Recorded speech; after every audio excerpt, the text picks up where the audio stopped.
God, this is going to be tough.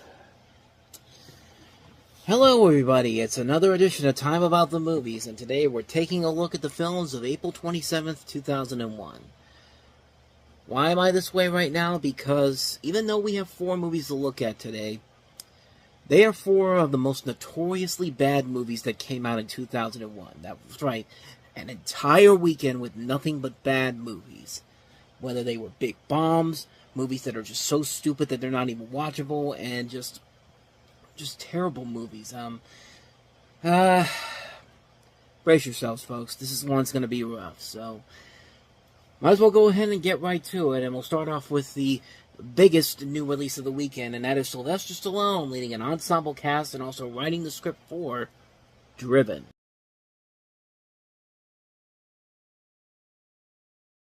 Franchise pictures, because you know it's going to be a winner. Oh, God. Oh, boy, this movie. So, basically, the story of this movie is that even though Stallone wrote this movie and his name is on the front of this, he's not really the star of the movie. It's more of an ensemble film, which I have to give him credit for it. That's something I thought was pretty interesting of him to do. It's too bad the movie doesn't have anything of warrant to really keep it together, though. You have a young racer's driving effort to win the Kart FedEx Championship Series Auto Racing Championship. And Stallone basically went to many Formula One races, but he was unable to get enough information about the category due to the secrecy for which these teams protect their cars. So instead of focusing on that, he decided to base the film on the Champ Car League. A league that was not even around by this point. It didn't even exist until 2004.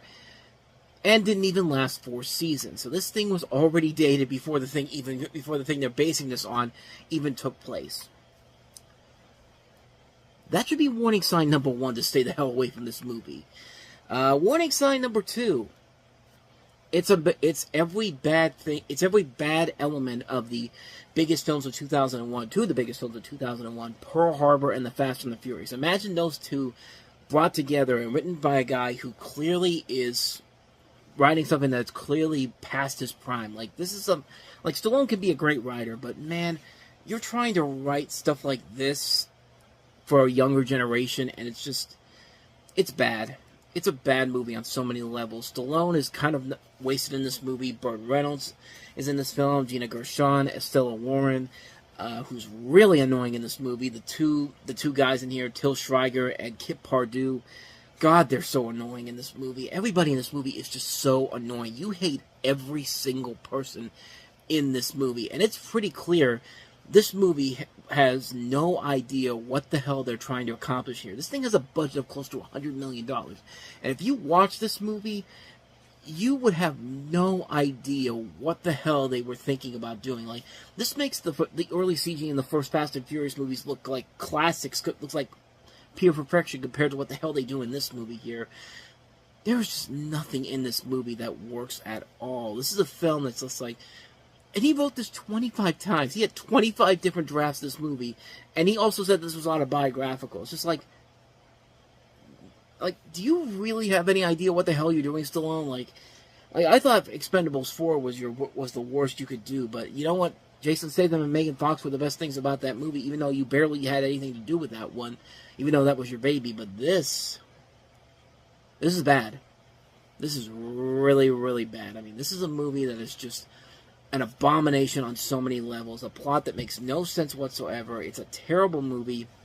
Like, even Stallone himself has gone back and said that, yeah, this was a big mistake on his part, but, yeah, this is a bad movie. And for Rennie Harlan, who was coming off of some pretty good hits at the time, Deep Blue Sea was a good, fun, guilty pleasure movie, a so bad it's good type of film, you know, The Long Kiss Goodnight, Cliffhanger, a couple of movies before that.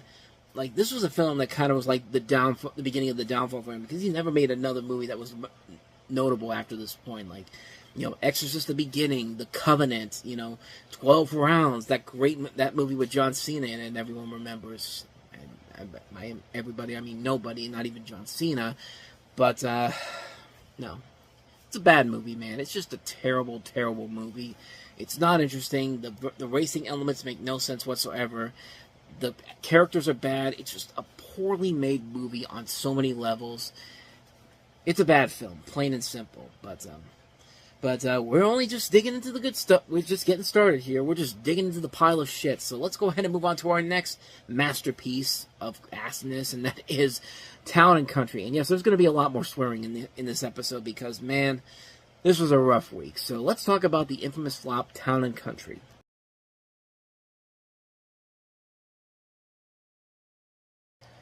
So on paper, this movie doesn't seem too bad. I mean, you've got Warren Beatty, Diane Keaton, Goldie Hawn, Gary Shandling, Andy McDowell, Jenna Elfman, Nastasia Kinski, Charlton Heston, and Josh Hartnett. And you also have a co-written by Buck Henry, who the last time Beatty and Henry worked together, they gave us Heaven Can Wait, and that's a classic movie. You know, Beatty and Keaton were together in Reds. Beatty and Hawn were in Dollar and also Shampoo together.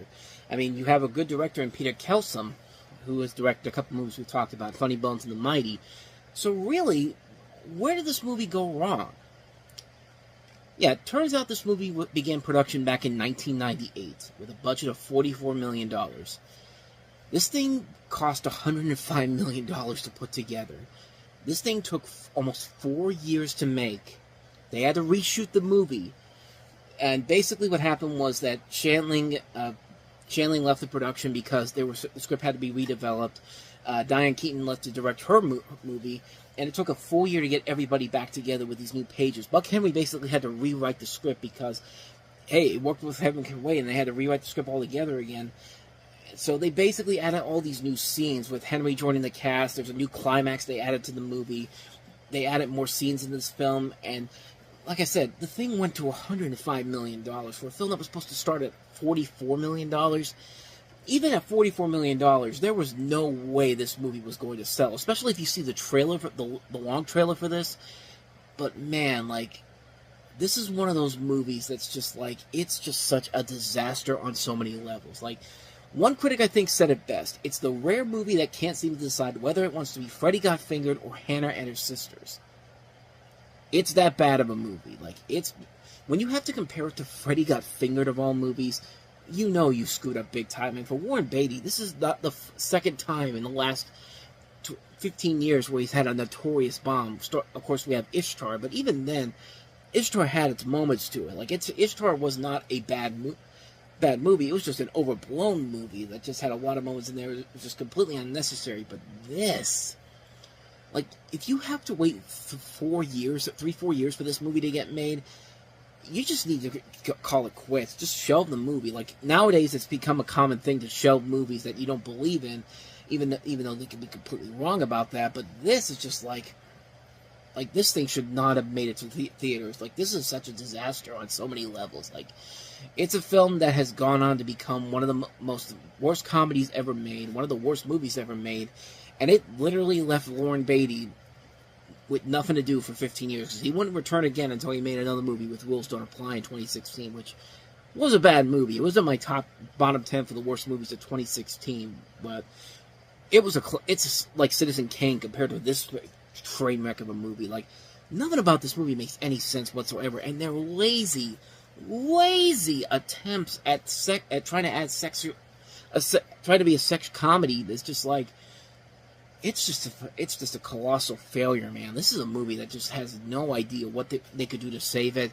It shouldn't have been saved at that point. Like, once they stopped production, it's at the end of '99. They should have just said, "Let's call it a day, guys. This isn't working anymore."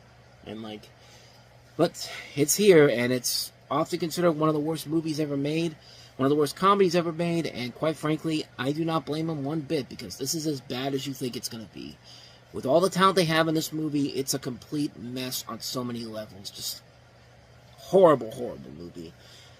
So let's go ahead and get to the best movie of the week, which really is not saying a whole lot at all, and it's not even that great of a movie. That is The Forsaken.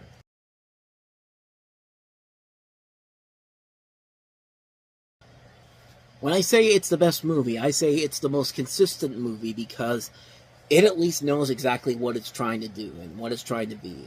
It doesn't do it well, but it isn't a huge failure like the other three movies we're looking at. So basically you have a movie that's basically described as a road movie with vampire hunters. The story follows a young film trailer editor on a cross-country business trip throughout the Arizona desert who picks up a shady hitchhiker and along the way encounters a disoriented young woman who's being stalked by a vampire cult. Now, On paper, it doesn't really sound like a whole lot, but compared to the other movies we have this week, it's the one that is at least consistent. Consistently bad, but still consistent, because it's at least trying. It's trying to entertain the audience that is specifically going for here. Like, it's going specifically for the MTV crowd, the teen demographic, the date night people. This is a film that people went to go see on the first weekend. Were successful because they went on a date, and then they never saw it again afterwards because there was nothing of value to it whatsoever. And it's exactly what we have here. It's a film that obviously knows what it's trying to do.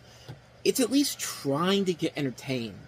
It doesn't work, but at the same time, it's at least trying, and that's the big thing. It's trying. The other movies we've talked about weren't even trying. They were just... This is a movie that's at least attempting at trying to be entertainment, and sadly it's not, but I give it more credit than any of the other movies we're going to look at here, because it's at least consistent on trying to be something. So, if that's the best thing I could say about this movie, then you know it's a rotten weekend if this is the best thing that came out. But let's go ahead and wrap this week up on a high note. It's One Night at McCool's.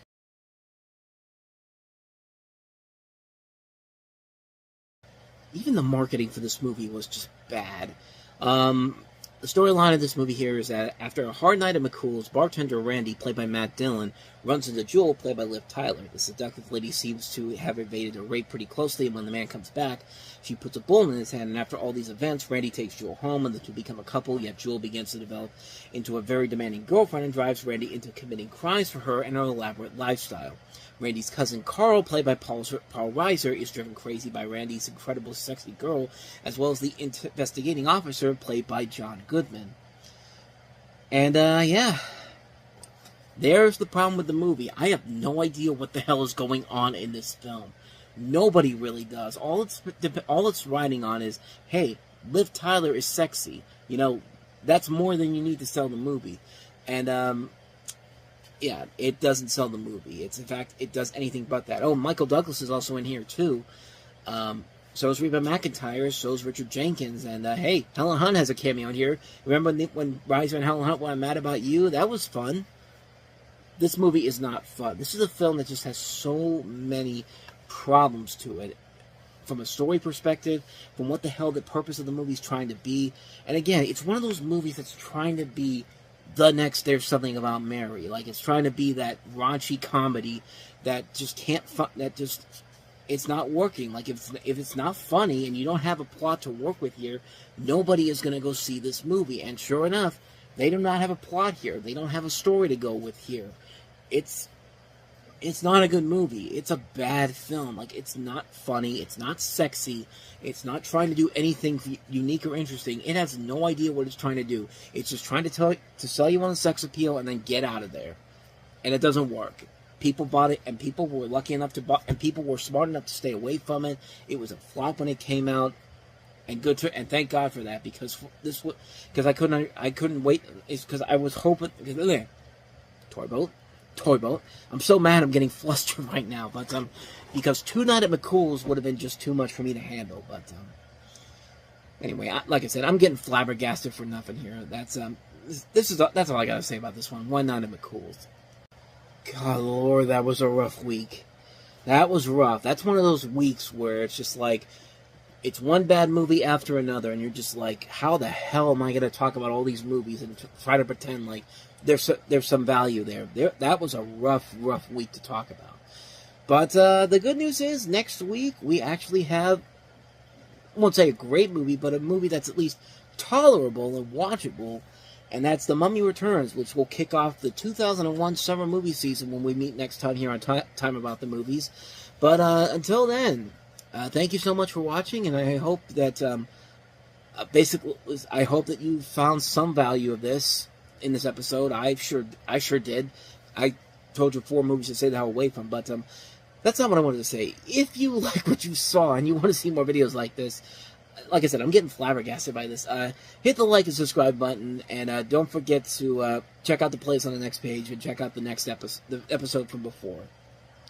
So don't go too far away, too, because coming up on Time About the Movies Flashback, we have 4 movies to look at as we flash back to July 8th, 1988, and looking at the list here, it's not looking too promising either. But there's at least a couple movies that are, at least some of them we could talk about on a positive note. We have Arthur 2 on the Rocks, License to Drive, Short Circuit 2, and Phantasm 2. So hopefully we'll have a better episode of Flashback than we had of talking about the movies today. And that's going to be coming up right after this.